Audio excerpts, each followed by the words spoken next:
Hai, selamat datang di kelas 2. Kita berjumpa kembali dengan Harti Widijanisi Channel. Kita akan belajar bersama kali ini. Namun sebelum belajar, jangan lupa klik subscribe-nya dari Harti Widijanisi Channel. Kemudian klik juga tanda like-nya dan di-share. Bagikan kepada teman-teman agar banyak manfaatnya. Kali ini kita akan belajar tentang penggunaan pecahan uang dalam kehidupan sehari-hari. Tema 3, subtema 4. Kita akan bersama-sama memahami yang pertama adalah uang dapat digunakan untuk membeli barang. Tentunya barang-barang yang kita butuhkan, ya. Kemudian yang kedua, harga seluruh barang yang kita beli harus lebih kecil atau sama dengan jumlah uang yang kita punya, yang kamu punya. Berarti tidak boleh melebihi harga barang. Oke, mari kita praktekkan. Perhatikan contoh soal yang pertama. Anak-anak, perhatikan harga barang-barang berikut. Yang pertama adalah tip X, Rp3.000. Kamu tetap harus memperhatikan bagaimana cara menulis uang, ya, kalau simbol rupiahnya ada di depan.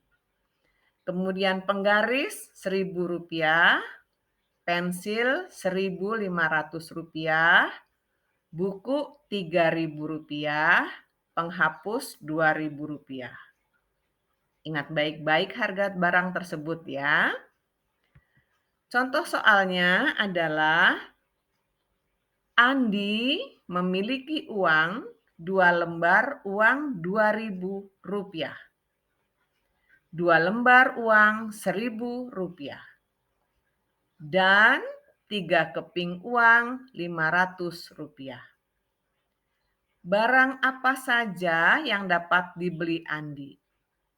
Ya, tadi kita sudah lihat barang-barangnya ada tip X, penggaris, pensil, buku, dan penghapus. Jika kita mendapatkan soal seperti ini, maka langkah pertama kita tulis dulu jawab di bawahnya ya. Setelah itu, kembali kepada soal. Kita tidak tahu berapa jumlah seluruh uang Andi. Oleh karena itu, kita akan mencari tahu. Nah, uang Andi adalah 2 lembar uang Rp2.000, 2 lembar uang Rp1.000, dan 3 keping uang Rp500. Lalu kalimat ini kita ubah ke dalam kalimat matematika dan kita urai. Ya, jadi jumlah uang Andi seluruhnya berarti Rp2.000 ditambah Rp2.000 karena ada 2 lembar ya. Kemudian 2 lembar uang Rp1.000 berarti tambah lagi Rp1.000 tambah Rp1.000. 3 keping uang Rp500 berarti tambah lagi Rp500 tambah Rp500 tambah Rp500. Kita jumlahkan ya. 2.000 ditambah 2.000, 4.000. 4.000 ditambah 1.000, 5.000. Ditambah 1.000, 6.000. Ditambah 500, 6.500. Ditambah 500 lagi, 7.000. Ditambah 500 lagi. Berapa Nana? Ya benar. Uang Andi seluruhnya ada Rp7.500.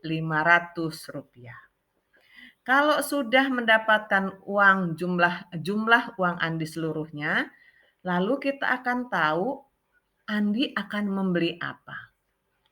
Nah, supaya rapi, kita buat dulu tabelnya.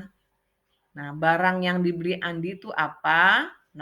Judulnya adalah barang yang dibeli, kemudian nomor, nama barang, dan harga. Karena kita sudah tahu uang yang akan dibelanjakan Rp7.500, maka total harga kita tulis dulu Rp7.500. Lalu kita pilih kira-kira Andi akan membeli apa. Yuk kita bantu Andi. Misalnya yang pertama Andi akan membeli buku. Nah tadi buku harganya Rp3.000, kita masukkan ya. Terus mau beli apa lagi? Misalnya lagi mau membeli tip X yang harganya Rp3.000. Sudah selesai belum? Belum ya, karena buku dan tip X baru Rp6.000. Wow, masih kurang. Oke, kalau masih kurang berarti kurangnya berapa anak-anak? Ya, 1.500. Tadi ada barang yang 1.500, yaitu pensil, harganya 1.500. Maka ketiga barang yang sudah dibeli Andi, jumlah harganya adalah Rp7.500. Nah, jadi kalau kamu menemukan soal seperti tadi, ingat baik-baik, diurai dulu uangnya ya. Kita sebutkan dulu uangnya lalu dijumlah, diurai namanya ya. Baru kalau sudah ketahuan berapa jumlah uangnya, kita buat tabelnya supaya rapi ya. Nah, lalu kita hitung, masukkan barang-barang apa saja yang akan dibelanjakan dengan total harga seperti itu. Nah, contoh soal yang kedua. Masih dengan barang yang sama, perhatikan harga barang-barang berikut ya, masih sama dengan yang tadi. Nah, hanya kalimat matematikanya berbeda. Siti ingin membeli 1 buah buku dan 1 buah penghapus. Berapa banyak pecahan uang yang diperlukan untuk membayar belanjaan Siti?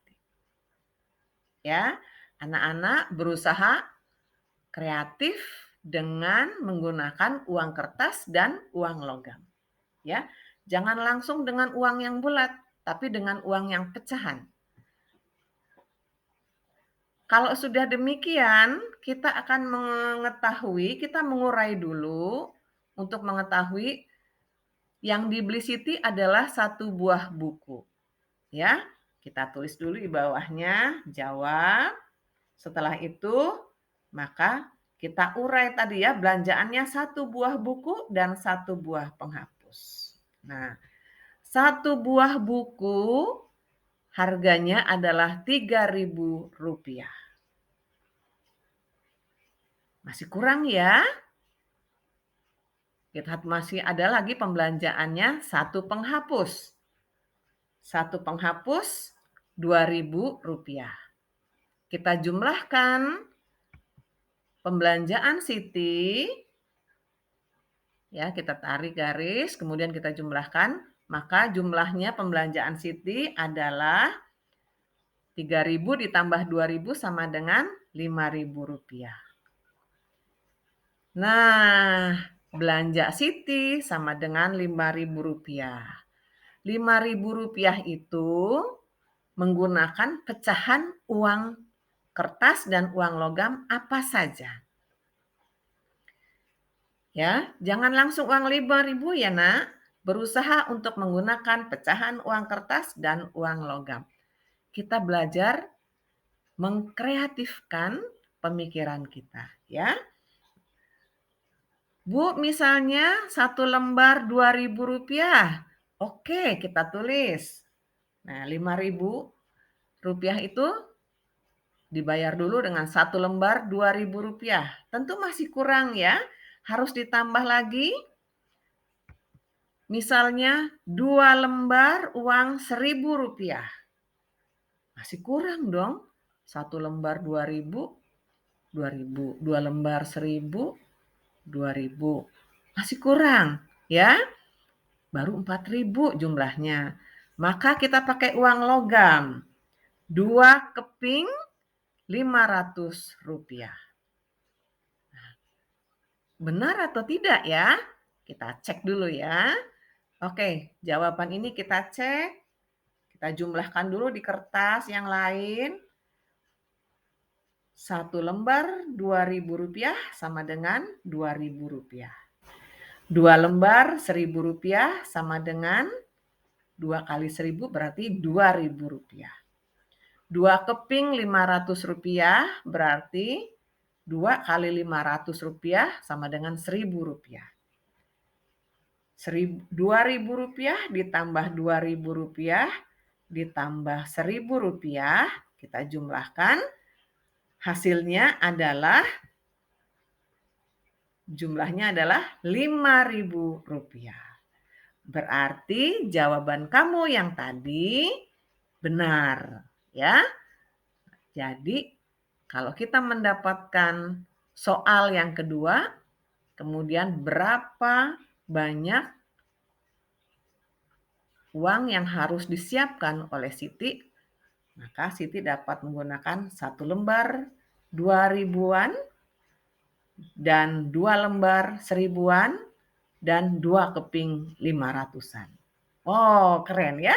Kamu sudah bisa mencari tahu bagaimana arti nilai 5.000.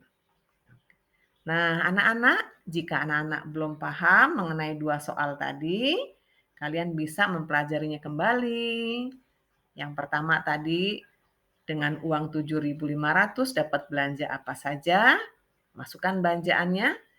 Nah, contoh soal yang kedua, dengan membeli buku dan penghapus, kemudian uangnya apa aja, bentuk uangnya apa aja, ya. Nah, ada 2 hal yang berbeda. Kamu bisa mengulang kembali jika belum paham. Lewat video ini, ulang kembali dan cermati dengan baik. Ibu Harti yakin kamu pasti bisa, karena kamu adalah anak-anak hebat. Oke, terima kasih atas kebersamaan kita. Kita sudah belajar bersama-sama. Semoga bermanfaat dan menambah pengetahuan kita. Anak-anak, jangan lupa kita tetap berjuang terus untuk hidup sehat. Sampai jumpa.